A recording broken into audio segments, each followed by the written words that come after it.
Hi Mark, I'm Rachel. My student number is 24. The topic of this speech is how to spot a liar. The speaker is Pamela Meyer. I'm going to begin in this speech.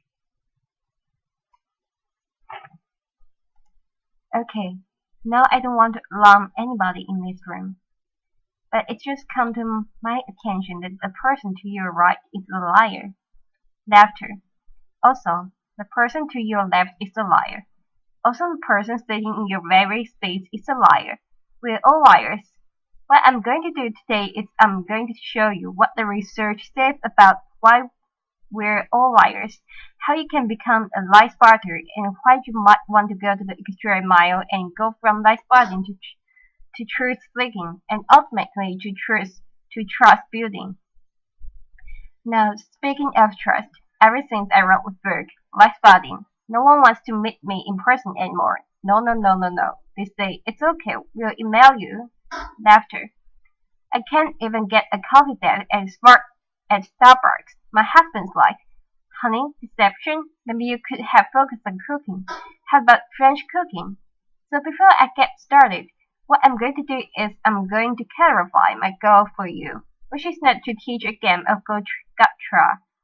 Let's focus on those nitpicky kids, those kids in the back of the room that are shouting, gotcha, gotcha. Your eyebrow twitched. You furrowed your nostril. I watched that TV show Lie to Me. I know you're lying. No, let's brothers are armed with scientific knowledge of how to spot deception. They use it to get to the truth, and they do what materialists do every day. They have difficult conversations with difficult people, sometimes during very difficult times, and they start up their path by accepting a core proposition, and that proposition is the following. Lying is a cooperative act. Think about it. A lie has no power whatsoever but its mere utterance. Its power emerges when someone else agrees to believe the lie. So I know it may sound like tough love, but look, if at some point you got lied to, it's because you agreed to get lied to. Truth number one about lying. Truth number one about lying. Lying is a cooperative act. No, not all lies are harmful. Sometimes we willing participate in deception for the sake of social dignity. Maybe to keep a secret that should be kept secret. They say, my son, honey, you don't look fat in that now. Or we say, fairy of the majority. You know, I just finished the email out of my spam folder. So sorry.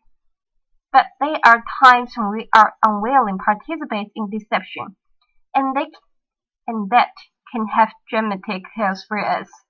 Last year saw $997 billion in corporate fraud alone in the United States. It's an average under $1 trillion. That's 7% of revenues. Deception can cost billions. Think Enron, and Dove, the mortgage crisis. All in the case of double agents and traders like Robert Hanneson or Outreach Ames. Lies can betray your country. They can compromise our security. They can undermine the democracy. They can cost the days of those that defend us. Deception is actually serious business. This comment, Harry Oblander, he was such an effective comment. British authorities says he could have undermined the entire banking systems of the Western world. As you can find this guy on Google, you can't find him anywhere. He was interviewed once and he said the following. He said, look, I've got one rule. And this was Henry's rule. He said, look, everyone is willing to give you something. They're ready to give you something for whatever it is they're hungry for. And that's the crux of it.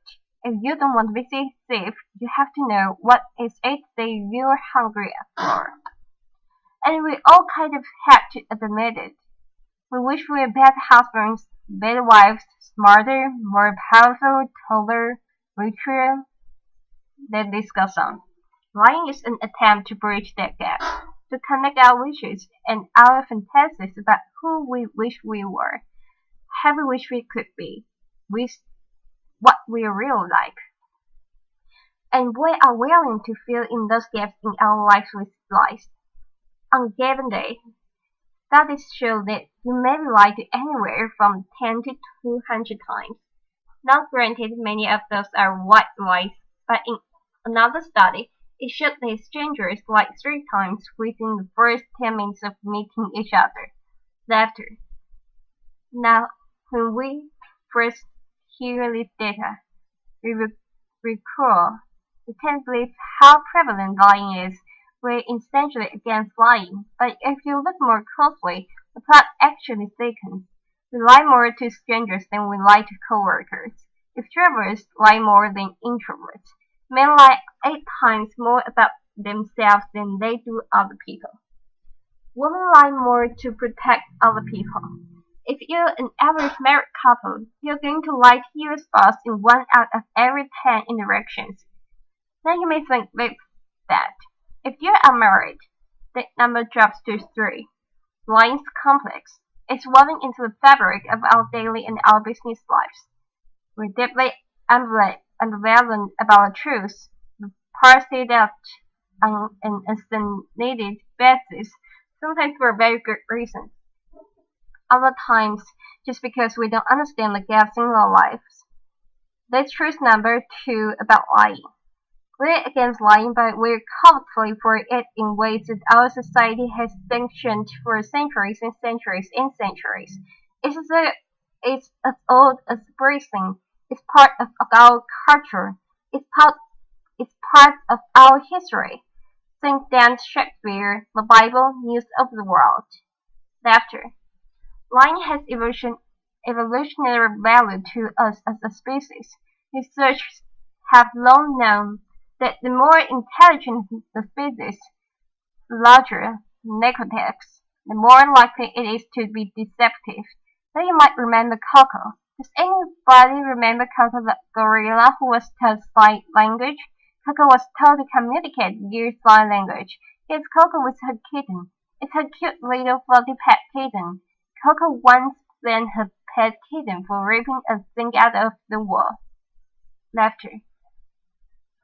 We are hardwired to become leaders of the pack. It starts really, really early. How early? The babies will fake a cry, pause, wait to see who's coming, and then go right back to crying. 1 year olds learn concealment, laughter. 2 years olds bluff. 5 year olds light outrage. They manipulate their factory. 9 year olds masters of the cover-up. By the time you enter college, you're going to lie to your mom in 1 out of every 5 interactions. By the time we enter this work world and we're winners, we enter a world that is just culture with spam, fake digital friends, partisan media, ingenious identity thieves, broadcast Ponzi schemers, a deception epidemic. In short, what went else across the cultural society? It's been very confusing for a long time now. What do you do? Well, there are steps we can take to navigate our way through the morass. Trained lie spots get to the truth 90% of the time. The rest of us, we're only 54% accurate. Why is it so easy to learn? There are good liars and bad liars. There are no real original liars. We all make the same mistakes. We all use the same techniques. So what I'm going to do is I'm going to show you 2 patterns of deception, and then we're going to look at the hot spots and see if we can find them ourselves. We're going to start with speech. Video. Bill Clinton. I want you to listen to me. I'm going to say this again. I did not have sexual relations with that woman, Miss Lewinsky. I never told anybody to lie, not a single time, never. And these allegations are false. Oh, I need to go back to work for the American people. Thank you. Applause. Pamela Meyer. Okay, what will telltale signs? Well, first we heard what's known as a non-constructive denial. Studies show that people who are overdetermined in their denial will resort to formal rather than informal language. We also heard distancing language. That woman. We know that lies will unconsciously distance themselves from their subject, using language as their tool. Now, if Bill Clinton had said, "Well, to tell you the truth, a Richard Nixon's favorite in all Canada," he would have been a dead giveaway for any lie spotter that knows the qualifying language, as it's called, qualifying language like that. Further discredits the subject. Now, if he had repeated the question in its entirety, or if he had peppered his account with too much detail, and we're all really glad he didn't do that, he would have further discredited himself. Freud had laid right. Freud said, "Look, there's much more to it than speech. No mortal can keep it secret. If he sleeps silent, he trades with his fingertips. And we all do it no matter how powerful you are. We all trade with our fingertips. I'm going to show you Dominic Strauss-Kahn with Obama, who's trading with his fingertips." Laughter. Now this brings us to our next pattern, which is body language. With body language, here's what you've got to do. You've really got to just throw your assumptions out the door. Let the science temper your knowledge a little bit, because we think like speeches all the time. Well, guess what? They're not afraid to freeze their upper bodies when they're lying. The thing liars won't look you in the eyes. Well, guess what? They look you in the eyes a little too much just to compensate for their miss. I think warmth and smiles convey honesty, sincerity, but a trained lie spotter can spot a fake smile a mile away. Can you all spot the fake smile here? You can consciously contract the muscles in your cheeks, but the real smile's in the eye, the crossfit of the eyes. It cannot be consciously contracted, especially if you overdid the Botox. Don't overdo the Botox. Nobody will think you are honest. Now we are going to look at the hot spots. Can you tell what's happening in a conversation? Can you start to fight the hot spots to see the discrepancies between someone's words and someone's actions? Now I know it seems really obvious, but when you're having a conversation with someone you suspect of deception, attitude is by far the most overlooked but telling of indicators. An honest person is going to be cooperative. They're going to show they're on your side. They're going to be enthusiastic. They're going to be willing and helpful to getting you to the truth. They're going to be willing to brainstorm, name suspects, provide details. They're going to say, "Hey, maybe it was those guys in payroll that forget those tricks." They're going to be infuriated if they sense they are wrongly accused throughout the entire course of the interview, not just in the flash. They'll be infuriated throughout the entire course of the interview. And if you ask someone honest what should happen to whomever did forget those tricks, an honest person is much more likely to recommend strict rather than lenient punishment. Now they say you're having that exact same conversation with someone deceptive. That person may be withdrawn, look down, lower their voice, pause, because of herky-jerky. Ask a deceptive person to tell their story. They're going to pepper it with way too much detail in all kinds of irrelevant places, and then they're going to tell their story in strict chronological order.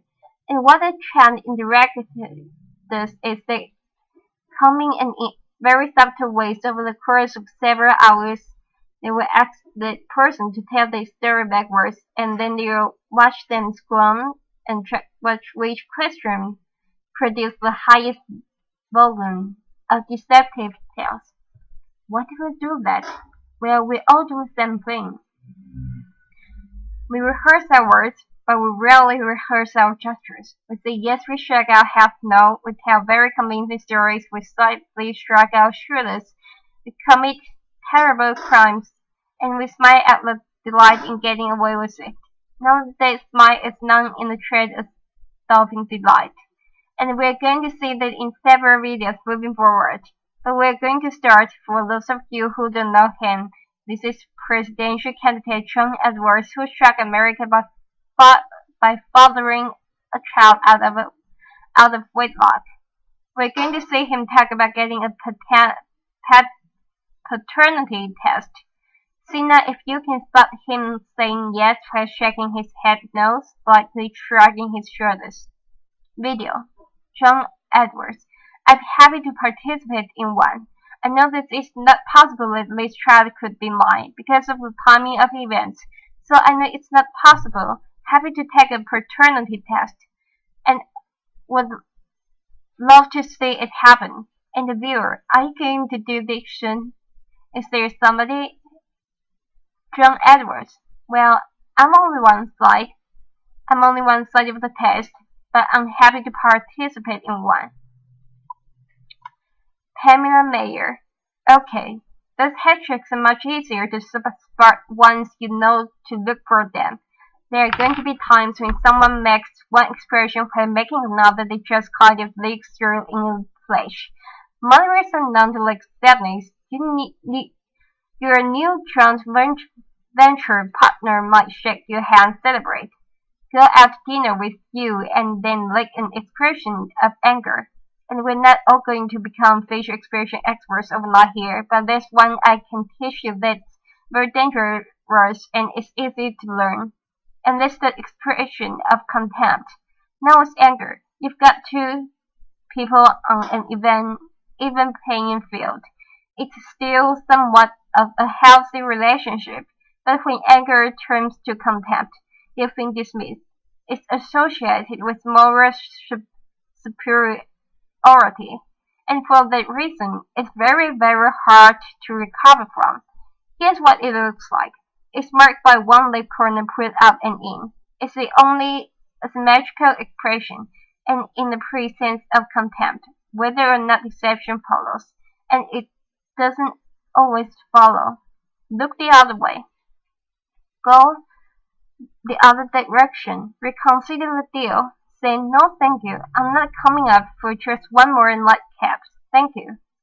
Science has surfaced many more indicators. We know, for example, when lice will shift their blink rate, put their feet towards an exit, they will attack barrier objects and put them between themselves and the person that is interviewing them. They'll alter their vocal tone, often making their vocal tone much lower. Now here's the deal. These behaviors are just behaviors. They're not perfect deception. They're red flags. We're human beings. We make deceptive flaying gestures all over the place all day long. They don't mean anything in and of themselves. But when you see clusters of them, there's your signal. Look, listen, probe. Ask some hard question. Get out that very comfortable mode of knowing. Work into curiosity mode. Ask more questions. Having a little dignity. Treat the person you're talking to with rapport. Don't try to be like those folks on Law and Order, and those on the TV shows that pummel their subjects into submission. Don't be too aggressive. It doesn't work. Now we've talked a little bit about how to talk to someone who's lying and how to spot a lie. And as I promised, we're now going to look at what the truth looks like. But I'm going to show you two videos, two mothers. One is lying, one is telling the truth. And these were surfaced by research David Matsumoto in California. And I think they're an excellent example of what the truth looks like. This mother, Diane Downs, shot her kids at close range, dropped them to the hospital where they bled all over the car, countless scratchy-haired stranger did it. And you'll see when you see the video. She can't even pretend to be an agonizing mother. What you want to look for here is an incredible discrepancy between horrific events that she describes and her very, very cruel demeanor. And if you look closely, you'll see stopping delight throughout this video. Diane dawns. At night when I close my eyes, I can see Christy reaching her hand out to me while I'm driving, and the blood just keeps coming out of her mouth. And that maybe it's all that 2 weeks time, but I don't think so. It bothers me the most. Pamela Meyer. I'm going to show you a video of an actual grieving mother. Erin reunion, confronting her daughter's murderer and torturer in court. Here you're going to see no false emotion, just the authentic expression of a mother's agony. Video. Erin reunion. I really stammered on the 3rd anniversary of the night you took my baby, and you hurt her, and you crushed her, you terrified her until her heart stopped. And she fought, and I know she fought you, but I know she looked at you with those amazing brown eyes, and you still wanted to kill her. But I don't understand it, and I never will. Pamela Meyer. Okay, there's no doubting the veracity of those emotions. Now the technology around what the truth looks like is progressing on the science of it. Now, for example, they will not have specialized eye trackers and infrared brain scans, MRIs that can decode the signals that our bodies send out when we are trying to be deceptive. And these technologies are going to be marketed to all of us penances for this light, and they will prove incredibly useful someday. But you've got to excuse yourself in the meantime. Why do you want on your side of the meeting someone who's trying to get into the truth, or some guy who's going to drag a 400-pound electress and the telegram through the door?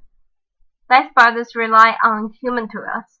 They know, as someone once said, characters fool you are in the dark. And what's kind of interesting is that today we have so little darkness. Our world is lit up 24 hours a day. It's transparent with blogs and social networks broadcasting the buzz of a whole new generation of people that have made a choice to live their lives in public. It's a much more noisy world. So one challenge we have is to remember arbitrariness, that's honesty. Our manic tweeting and texting can blind us to the fact that the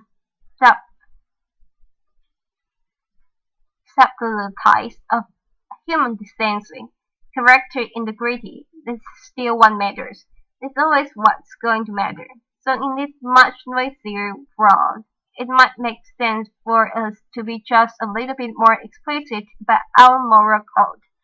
When you combine the science of recognizing deception with the art of looking, listening, you exempt yourself from collaborating in a lie instead of the path of being just a little bit more explicit, because you signal to everyone around you, say, hey, my world, our world, is going to be an honest one. My world is going to be one where truth is strengthened and falsehood is recognized and marginalized. And when you do that, the ground around you starts to shift just a little bit. And that's the truth. Thank you. A pass. My speech is finished. Thank you, Mark.